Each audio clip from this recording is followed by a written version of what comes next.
Gal Martins aparece na frente de uma parede branca, vestindo uma camiseta laranja. Ela é uma artista negra e gorda e possui cabelo curto. Sou Gal Martins, tenho 39 anos. Sou artista, pensadora em dança, também sou atriz, arte educadora, gestora e produtora cultural e cientista social. É, Trabalho profissionalmente na dança há cerca de 25 anos. Tive uma situação de racismo na minha infância. É uma história que eu sempre conto em alguns dos espaços que me chamam para eu falar sobre a minha trajetória, né?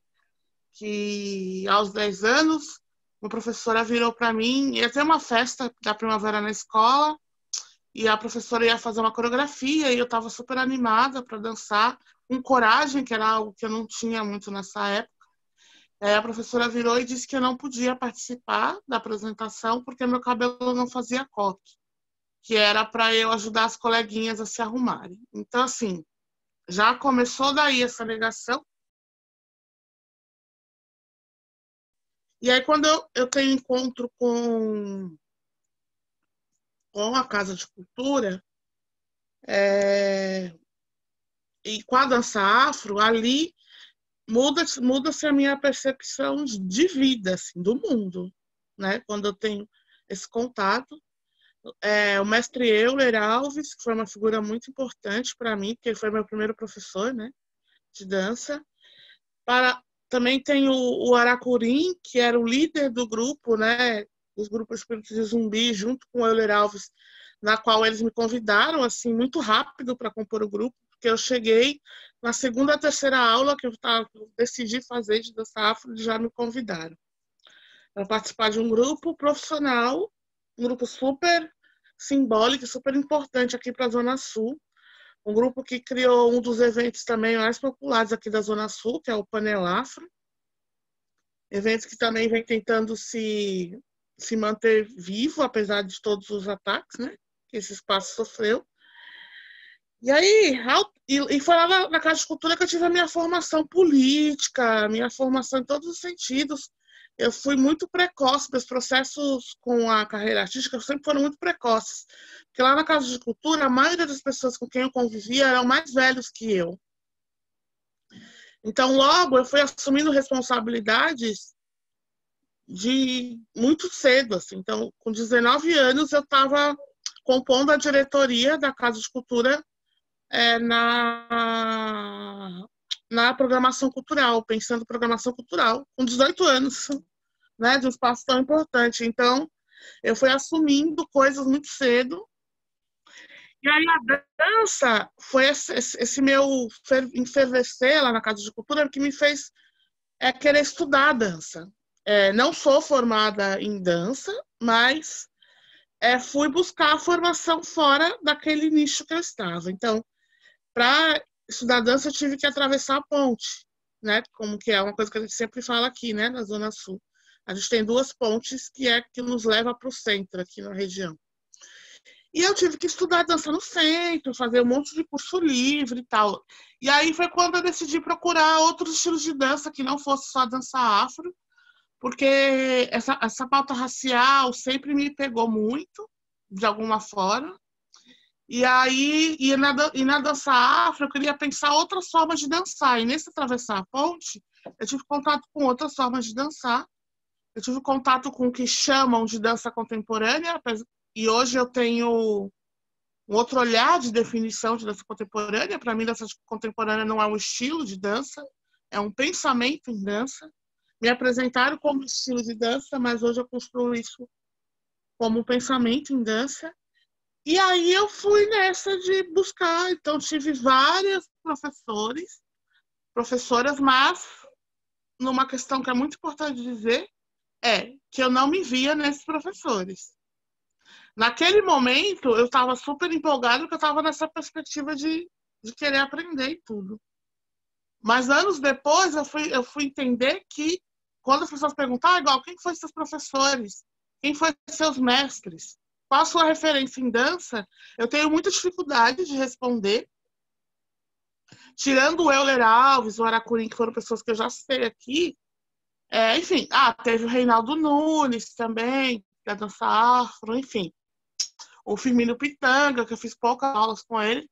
Mas, assim, nessa pegada do pensamento de dança cênica, eu não tive uma referência.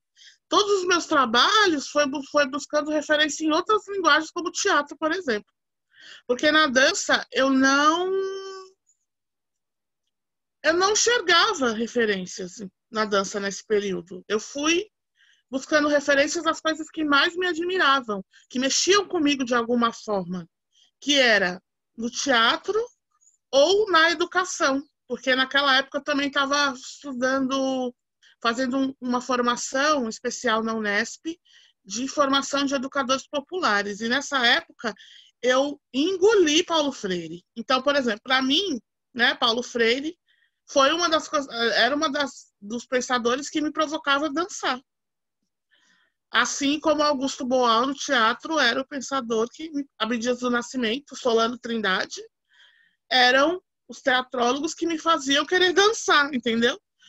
Porque eu fui descobrir Mercedes Batista e outras referências muito depois disso, muito velha já, entendeu? Porque não me apresentavam. E aí a gente entra nesse lugar, né, do epistemicídio, inclusive na dança, né, que não nos dão possibilidade de ter Pina Bausch. Então, aí eu fui sendo apresentada alguns conceitos filosóficos que tinha a ver com o que eu estava pesquisando. Então eu fui lendo, tirando o que tinha a ver com o que eu queria trazer, pensando esse corpo preto e periférico ali no destaque. E aí a forma como eu fui construindo os procedimentos de criação foram muito intuitivas, sabe? Foram muito naturais, assim. As ideias vinham e eu ia aplicando com os bailarinos, com os intérpretes, e aí eu ia vendo o que funcionava, o que não funcionava.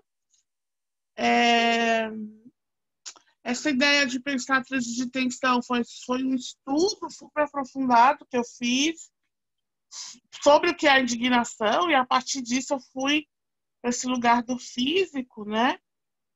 De pensar essa região do tronco, do pescoço, da cabeça e da garganta como os disparadores de movimento, já que tem algum tipo de reação nessa região.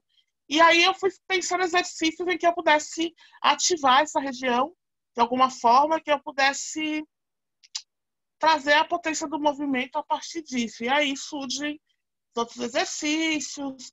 O Djalma Moura, que hoje é assistente de direção da companhia, também foi propondo algumas coisas, e aí a gente foi construindo um pouco esses procedimentos, né?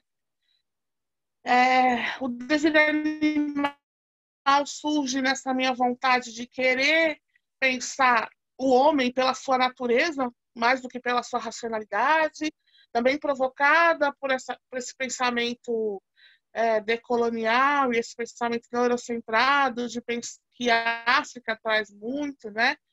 Essa relação com a não fragmentação do conhecimento, e sim que as coisas estão se interligadas, pensando nessa ideia de círculo, né? Essa ideia circular, né? Desse conhecimento que ele gira de uma maneira natural, e aí o dever animal ele vem disso.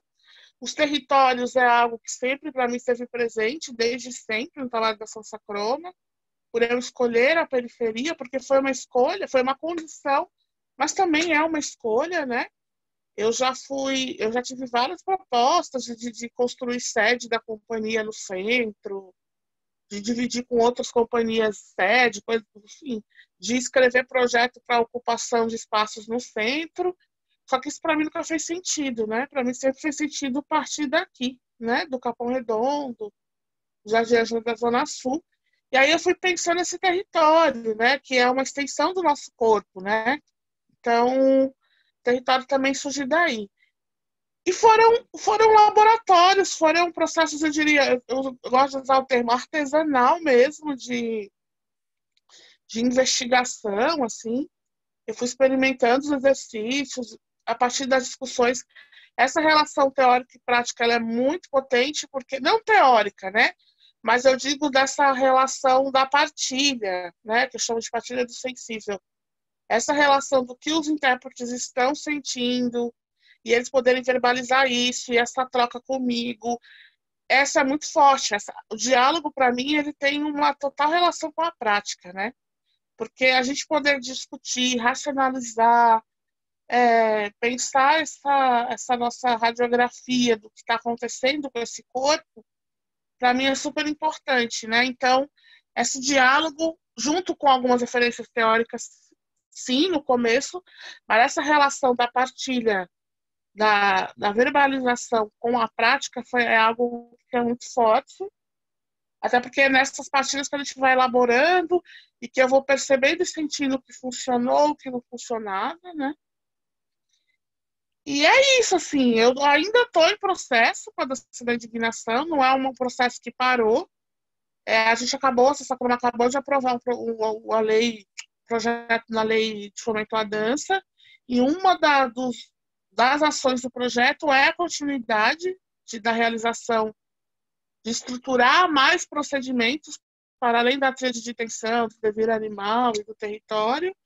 Então, eu quero discutir essa questão do corpo-escritura, pensando essa relação desse corpo com a ancestralidade, quais os escritos que esses corpos trazem, né, durante a sua permanência nesse plano, assim, e o que trazem de ancestral, e o que trazem de marcas mesmo, até um pouco inspirada no que Beatriz Nascimento traz, quando ela pensa esse corpo transatlântico, é algo que eu quero investigar. O que eu chamo também de corpo-pele, que é pensar essa relação da pele preta e da gordura também, que isso tem a ver um pouco com a minha pesquisa com a Zona Guibara. Como é que se dá o movimento pelo viés da pele, uma pele que tem uma melanina acentuada, o que isso difere de outras peles. Aí é um estudo bem físico mesmo, a questão da gordura também. E essa relação da necropolítica também, que é algo que eu já estava estudando, como eu já venho estudando há uns 2 anos, os conceitos apresentados pelo Attili, e também discutindo essa ideia do corpo preto como um suspeito. Então, pensar também um procedimento que a gente possa se debruçar e se lançar um pouco a essa ideia de como quais são os escapes que a gente encontra, corpos pretos, quais são as sobrevidas que a gente encontra, quantas sobrevidas a gente tem que acessar durante a nossa trajetória. Então, vou mergulhar um pouco nisso, os bailarinos nos próximos meses. Eu acho que é isso, assim. É uma metodologia que gera movimento mesmo, assim. Tenho muita vontade de poder criar novas possibilidades de residências fora do país, principalmente nos países, alguns países da América Latina e os países de língua portuguesa, em África e Europa, né? Portugal, mas principalmente em África, porque me interessa muito investigar como é que se dá esses procedimentos em outros territórios, como que esses territórios respondem, né, a esses procedimentos. Aqui no Brasil eu já consegui andar por alguns estados, mas tem um específico que eu ainda não fiz e que para mim não tem muito sentido se eu não fazer, que é Salvador. Quando eu decidi pensar a dança da indignação, já era uma perspectiva decolonial antes mesmo dessa palavra vir à tona, antes mesmo das pessoas quererem entender o que é isso, né? Aliás, desde sempre, né? A Sacroma tem 18 anos e desde sempre o trabalho da Sacroma teve essa perspectiva decolonial, assim. Eu acredito que a construção de um corpo decolonial é um entendimento que acho que é muito pessoal, né? Eu acho que e a dança da indignação ela é isso, na verdade, né? Ela é muito pessoal, ela é muito íntima, ela atinge um lugar da intimidade do intérprete que está vivenciando e passando por essa experiência. Então, pensar um corpo decolonial, para mim, é pensar um corpo que está disposto a vivenciar processos autônomos de criação em dança, né? É engraçado, assim, eu já tive vários conflitos com alguns intérpretes que entraram para a Sansa Croma e que não se adaptaram à metodologia e não se adaptaram a esses processos, porque eles estão acostumados com a autonomia dada no processo de criação, sabe? Estavam acostumados a chegar o diretor, o coreógrafo, falar isso, 5, 6, 7, 8, você vai fazer isso, vai fazer aquilo. Ou mesmo sendo um intérprete criador, olha, você vai seguir sua criação a partir disso, né? E não, né? É o contrário. Eu trabalho com o que o intérprete traz, não ao contrário, né? Não, eu vou... Claro, os procedimentos provocam? Provocam, obviamente. Mas a partir do momento que é através da resposta desse intérprete aí eu entro no meu lugar, né? De direção e tudo. E nem todas as pessoas que trabalham com dança estão nessa disponibilidade dessa escuta, sabe? Estão numa outra pegada que eu entendo e respeito, acho que é isso. Então, quando você perguntar como é que é construir um corpo decolonial, eu acho que a princípio, o primeiro passo é disponibilidade e escuta para experimentar alguns procedimentos. Que não tô falando só da dança da indignação, não. Eu estou falando de outras formas que outros artistas pretos e pretas também vêm construindo nessa pegada de pensar esse corpo decolonial, né? Que é um corpo que ele nega, né? Qualquer tipo, ele nega e ele quer se desfazer de qualquer tipo de... É que só me vem a palavra doutrina, mas eu não sei se essa palavra é muito forte, enfim, de qualquer tipo de orientação ou interferência de um pensamento, por exemplo, eurocentrado, né? Então, hoje, um corpo preto, um corpo periférico, que se dispõe a estar na cena, é um corpo, para mim, que ele, quando eles têm disponibilidade, obviamente, o que ele leva para a cena vai dizer se ele é ou não decolonial, né? O que ele leva para a sua vida nessa relação com sua produção artística, com a sua criação artística, vai dizer se é decolonial ou não, né? Mas, para mim, ser um corpo decolonial é ser um corpo livre. É ser um corpo que tem a liberdade de dizer e de problematizar todas as suas mazelas, tudo que seu corpo recebe e recebeu de impacto mesmo social. Para mim, o corpo decolonial tem relação direta com a sua vida social, né? Com a sua vida política, né? Então, um corpo que vai para a rua dizer não Bolsonaro, para mim, é um corpo decolonial, porque ele assume um discurso. É isso também, ser um corpo decolonial também é assumir um discurso, né? Um discurso de não aceitação a algumas mazelas políticas e sociais, assim. Mas é isso, é um nome que está na moda, né? Eu acho que a gente precisa, enquanto artistas, entender, enquanto artistas da dança, principalmente, entender o que isso significa e também entender que se os métodos que a gente utiliza de criação são métodos que condizem com o pensamento decolonial, porque não adianta eu dizer que eu faço uma dança decolonial se no processo criativo eu uso metodologias que foram implantadas por um pensamento eurocentrado, né? Então, eu acho que é isso. Se é um corpo decolonial, parte desde a escolha de com quem você quer se associar para dançar, ou mesmo que seja sozinho, as escolhas que você faz de processo criativo, as referências que você utiliza no seu processo criativo, e onde você vincula o seu trabalho artístico também. Eu acho que é um conjunto de coisas, sabe? Mas o que eu queria dizer, assim, sobre essa questão, né? Eu sempre digo que nós somos um corpo desobediente, Dona Guibara. Somos desobedientes porque estamos insistindo em ser dançantes, né? Porque as pessoas sempre olharam para esses corpos como um corpo doente, um corpo que não é produtivo, A imagem que se vende de uma mulher negra e gorda ou é a serviçal, ou é aquela mulher super, super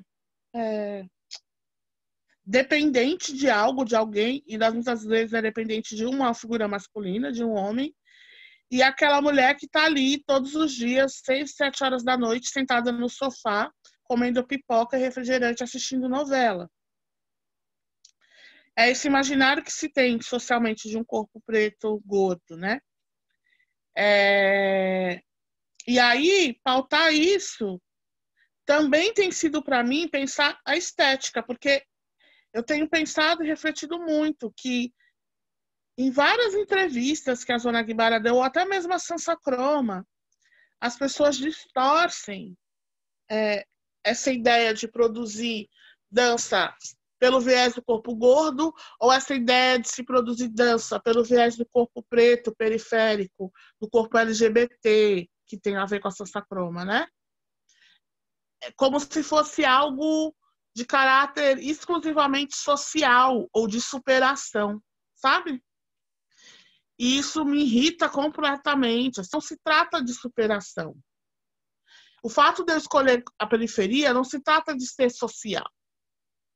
É um pensamento estético, e é isso que eu tenho defendido, tanto na Zona Guibara quanto na Sansa Croma, essa ideia de que, se eu estou pautando as minhas questões a partir do que esse corpo sofre, que é um corpo desobediente, que é um corpo marginal, eu também gosto de usar esse termo, né? Tanto para a Sansa Croma quanto para a Zona Guibara, nós somos corpos marginais, que é um corpo que está à margem da sociedade e que sofre as diversas mazelas que essa sociedade traz. E a gente sabe que existe aí um formato ideal, de corpo ideal, para se dançar profissionalmente, por exemplo, nessa perspectiva da dança cênica.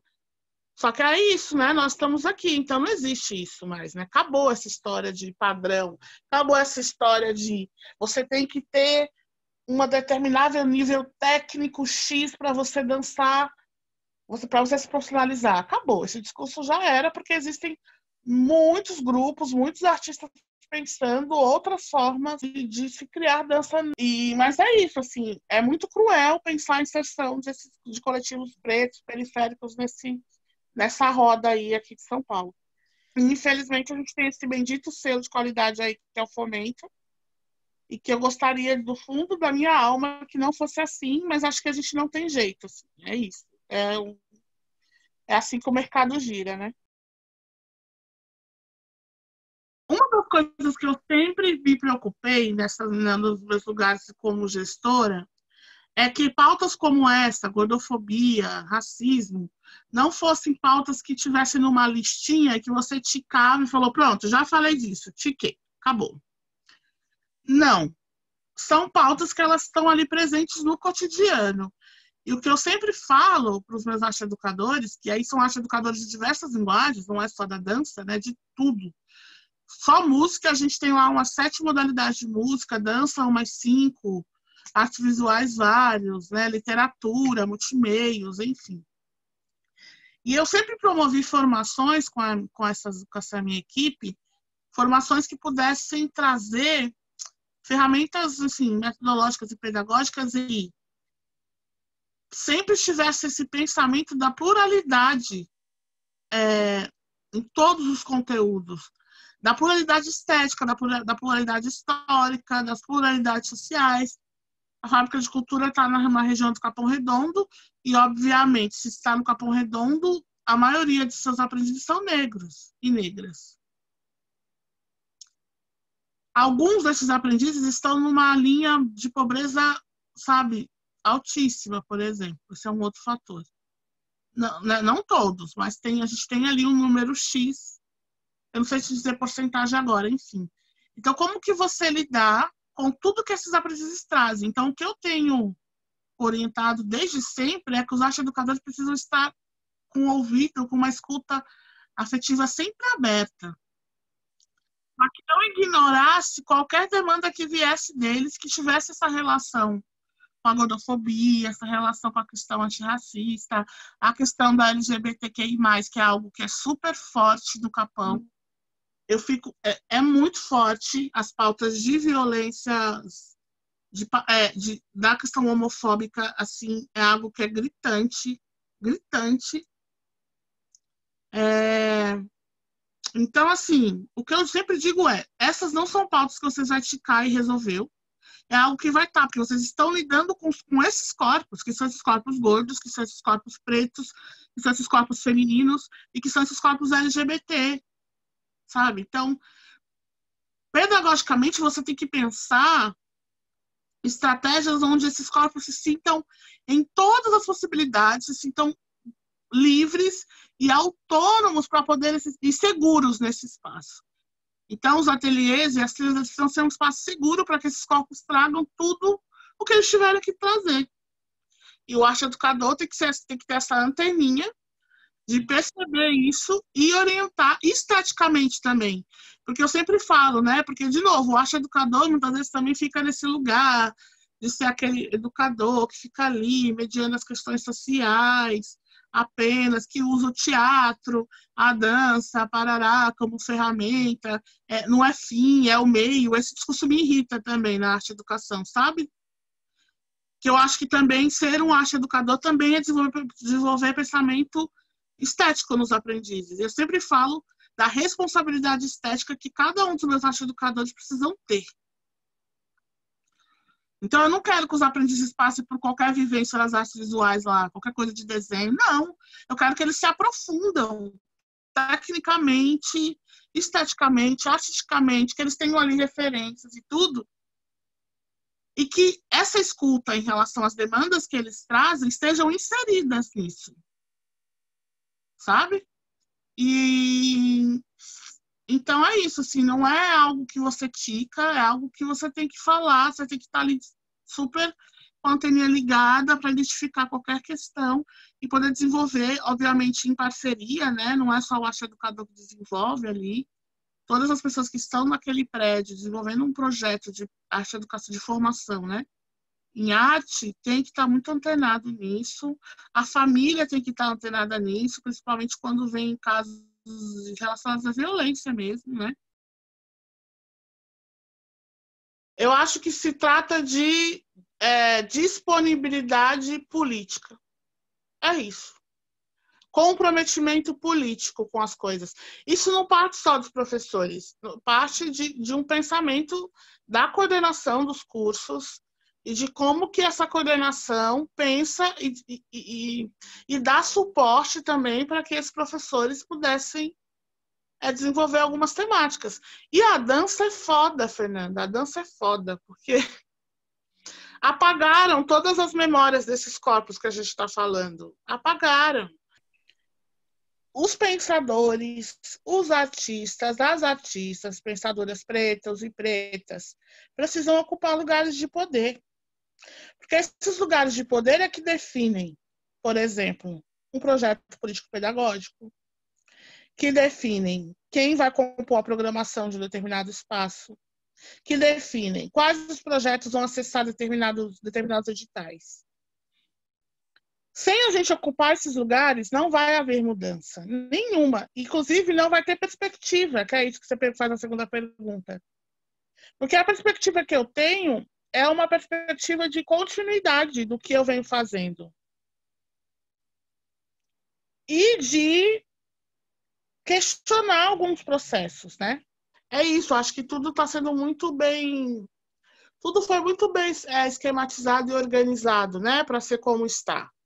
E aí, para a gente ir quebrando e rompendo essas barreiras, vai ser um processo doloroso também, né? Mas a gente tem que ir. Então, a minha perspectiva é continuar. A minha perspectiva é pensar estratégias coletivas de autocuidado para que a gente continue. Porque o ativismo e a militância machuca e adoece demais. É só você pesquisar na história quantos ativistas e militantes políticos sofreram ou foram mortos, né, antes da hora. Então, porque são processos que adoecem. Eu fiquei doente. Quais são os seus professores negros de dança? E eu acho que começa por aí. Quantos professores pretos estão no curso de dança de todas as universidades, sejam particulares ou não? todos os corpos dançam, né? E todos os corpos podem dançar profissionalmente, falando do que quiser falar.